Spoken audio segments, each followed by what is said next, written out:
What's going on, Jerome's? So yes, we just did a video complaining about mock draft 75.9.2, but we find them as a fun exercise to explore the space and get to know a couple names that you could be seeing on the podium on days 1, 2, or 3. And well, if we just did every single mock draft, like every single player that we would always get would just always be there. So a lot of the favorites, but we try to branch out a little bit, and that's what we're doing today in a 7-round Vikings mock draft that I just want to take it nice and slow. So pick by pick breakdown. Kwesi, looking good. Let's go, man. So first, we are going to stick and pick in the first round in this one at 11:23. So this is a non-zero chance scenario. The Vikings, maybe they find that the juice is not worth the squeeze, moving on up into the top 5.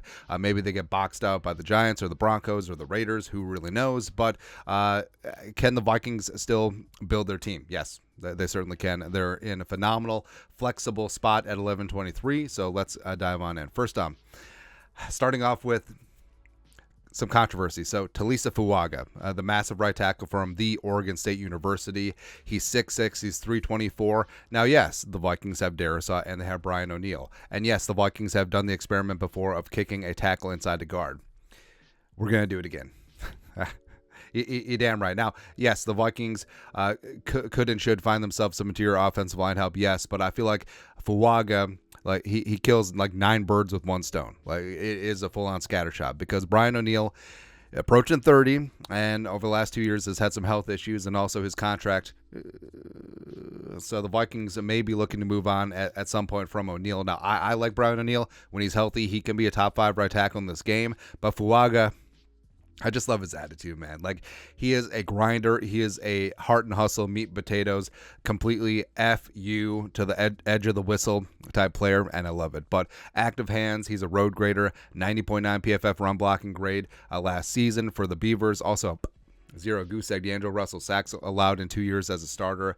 Now, does have some leverage issues, and that could complicate things moving inside, but I don't care. I don't care. Like, so left to right, you have Darrisaw, you have Brandel or Ed Ingram competing left guard. Remember, Ed Ingram was a left guard for the last couple years at LSU. I actually flipped him to the right side here with the Vikings, so I don't know. Center, Bradbury. What can you do? Then you got Fuaga at right guard, and then Brian O'Neill. And Fuaga is going to be the heir apparent at right tackle for O'Neill. And I think that would buy the Vikings sometimes where you have a premium player, you have a new attitude, you have a new anchor up front, and they'll buy you some time to sort things out on the interior. And then at 23, I know all the haters coming out against Penix, and yes, all the concerns about health, valid, but he had stayed healthy for the last 2 years. And also, Michael Penix Jr. is a statue, he doesn't move. Does he his pro name? Yeah. And also, do you remember him in Indiana at all? Like, he was a running quarterback, but at Washington, sticking in the pocket, dropping piss missiles to his weapons, and that's what he wants to do. And he can spin it just as good or better as any quarterback in this class, man. But 4,906 yards passing last year, 65.5% completion percentage, 36 touchdowns, 11 picks, 106.3 quarterback rating. So he can get after things. And you are gambling. Yes, hopefully the Michael Penix Jr. can stay healthy. And also, yes, he is a little bit of an older prospect. He's up there with Knicks in terms of age of these quarterbacks. But if the Vikings can't get into the top 4, or they feel like the juice is not worth the squeeze of 3 first-round picks for one guy, it's ain't a bad way to start. So the Vikings sitting out day 2, up at the top of day 3.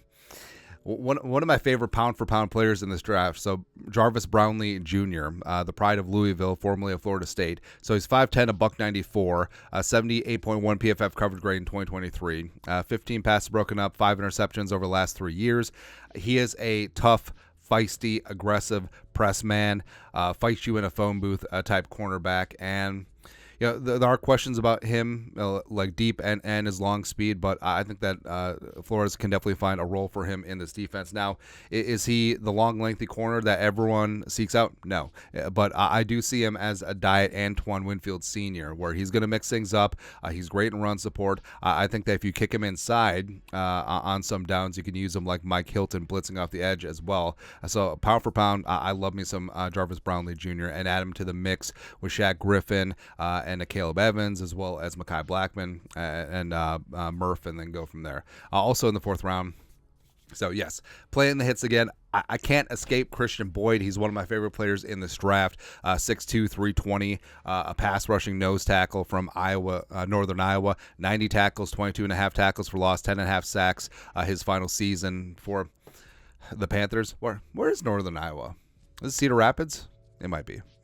But with Christian Boyd, also was great at the Shrine Bowl, and he's an adept pass rusher where he's not this multi-gap eating nose tackle against the run. He's a guy that has some pass rushing upside. I see him as a hybrid of Linval Joseph, see him as a hybrid of Henry Thomas. So I really like Christian Boyd. And you look at the nose tackles that Flores has used throughout his years, like, Wilfork was there during the Patriots years, but when he was DC, he was gone. So, like, we want Flores to have this 350-pound nose tackle, except he hasn't really operated with one throughout his time.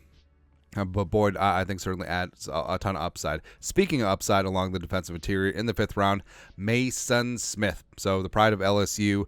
Vikings had a large contingent at LSU's Pro Day on the defensive side of the ball. So, yes, Jaquelin Roy, LSU defensive tackle. Now we're betting on another one that has huge potential as well. So Mason and Jaquelin can hopefully grow and show together with the Vikings. They already look good in purple and gold. But Mason Smith is a very interesting name. So he's 6'5", he's 306, listed as one of the freaks on Bruce Feldman's annual list. He's a true junior, 6.5 career sacks, and you are betting on traits. And there are injury concerns. Had a shoulder issue in 2021, had an ACL in 2022, but he is long, he is strong, he loves to get the friction on, elite upper body strength as well as a quick first step. And I mean, you see it, like the best of Mason Smith, he kind of looks like Chris Jones when he came out of Mississippi State. Now, Mason Smith didn't have a wardrobe error like Chris Jones, but Smith, again, you're knocking on all the wood. Can he stay healthy? I think, yes, he certainly can, and he is growing into the player that he's going to be.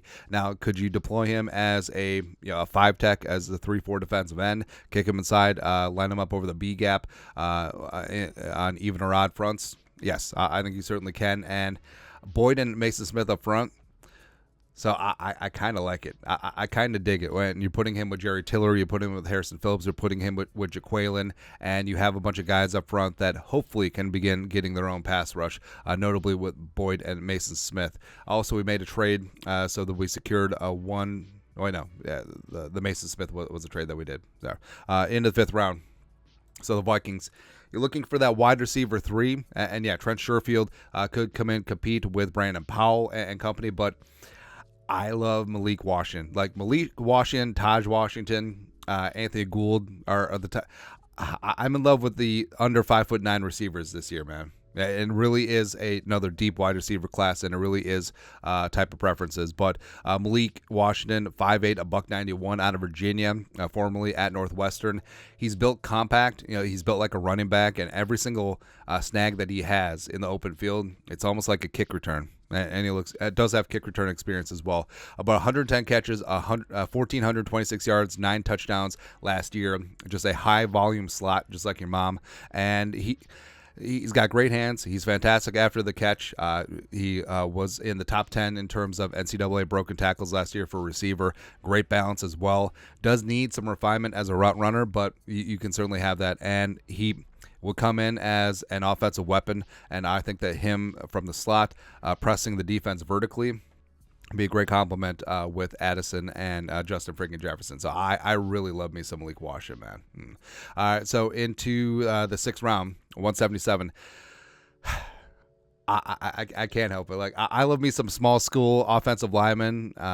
So C.J. Hansen is this year's version coming out of Holy Cross. 3-year starter at right guard, 6'5", 300. So he's got that small school movement skills. He's got that to a T. Now, it does need to add size and strength, especially with the jump in levels, but did well in some of the postseason bowl stuff. And Hansen, I think he's a name to watch, where I think he may go a little bit higher on day 3 than is currently projected. But the Vikings adding Talisa Fuaga, who is an immediate starter along the offensive lines at some place, and then Hansen. You could see Hansen even as a practice squad guy that you develop and grow and show, and then hopefully he can become something down the line. And lastly, people are going to be so mad. People are going to be extremely irate and very pissed off, but also do not care. DJ Burns. That's right. So the pride of NC State, the power forward who adds just so much to the mix. Now, DJ Burns, yes. Final Four, yes. Taking out Duke, yes. Leading NC State on this magical run. He's probably not going to be a high NBA draft pick. Like, maybe he can carve out a career. Like, maybe he plays in Europe. Maybe he rises up through the G League. Who knows? But I think his future is going to be in the NFL.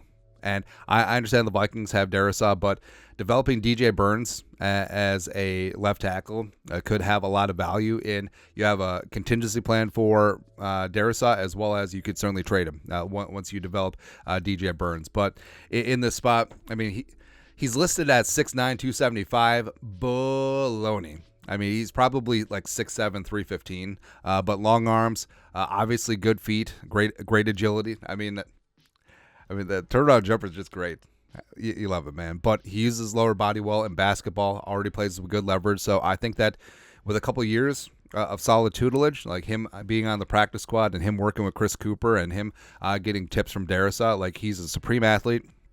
And I think that he could grow into that role. Or hell, turn him into a tight end. Like, turn him into that 6 offensive lineman. Well, the Vikings already have a 6 offensive lineman, Josh Oliver. But could you turn him into a move tight end? Sure. I mean, he does have that agility, and he already has the freaking size, man. But that's it. That's kind of a fun Monday mock draft. Definitely addressing the trenches. No, we didn't add a linebacker. No, we didn't add a safety. No, we didn't add whatever. But you got Penix Jr. as your quarterback of the future. Fuaga as a day one starter. Brownlee's going to mix things up in the secondary. I absolutely love his physicality and aggressiveness.